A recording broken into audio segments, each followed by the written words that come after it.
Politique aux États-Unis. Le président américain élu Donald Trump a nommé Rex Tillerson comme secrétaire d'État, chef de la diplomatie. Un choix qui doit encore être accepté par les sénateurs. Le président élu Donald Trump a qualifié le président d'ExxonMobil, Rex Tillerson, d'acteur et de négociateur de classe mondiale. Mais c'est sa capacité à établir d'étroites relations avec les dirigeants mondiaux qui a motivé son choix à en faire son secrétaire d'État. Et pour moi, un grand avantage est qu'il connaît nombre de ses acteurs. Et il les connaît bien. Il a fait de nombreux accords d'importance en Russie. En effet, Tillerson est bien connu du Kremlin. En 2013, ExxonMobil a signé un accord de plusieurs milliards de dollars avec la compagnie pétrolière étatique russe Rosneft pour forer dans l'Arctique russe. La même année, il a reçu la médaille de l'Ordre de l'amitié de la Russie. Et alors que les sanctions américaines ont entravé certains de ses projets, Tillerson a déclaré qu'il ne croyait pas en l'efficacité des sanctions.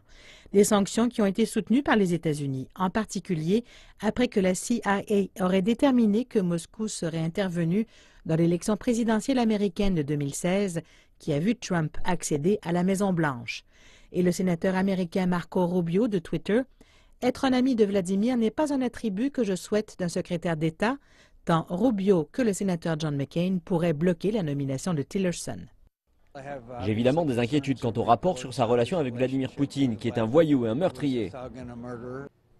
Mais la Russie est seulement l'un des nombreux pays où ExxonMobil exerce son activité. Tillerson supervise plus de 75 000 employés et des dizaines de relations avec les dirigeants mondiaux. En fait, si ExxonMobil était un pays, il aurait la 41e plus large économie au monde. L'objectif d'Exxon va jusqu'en Chine, où le groupe dispose d'un bureau à Shanghai et où les tensions ont cru depuis que Trump a critiqué la politique concernant la devise chinoise et s'est engagé à renégocier la politique d'une seule Chine. Malgré tout, Beijing garde l'espoir d'une meilleure relation à l'avenir. Peu importe qui devient secrétaire d'État, la Chine regarde vers l'avenir pour travailler avec lui et pousser plus en avant les relations sino-américaines. S'il est confirmé dans ses fonctions, Tillerson a promis de rétablir la crédibilité des États-Unis à l'étranger et de la renforcer dans le pays, tout en confirmant les alliances américaines.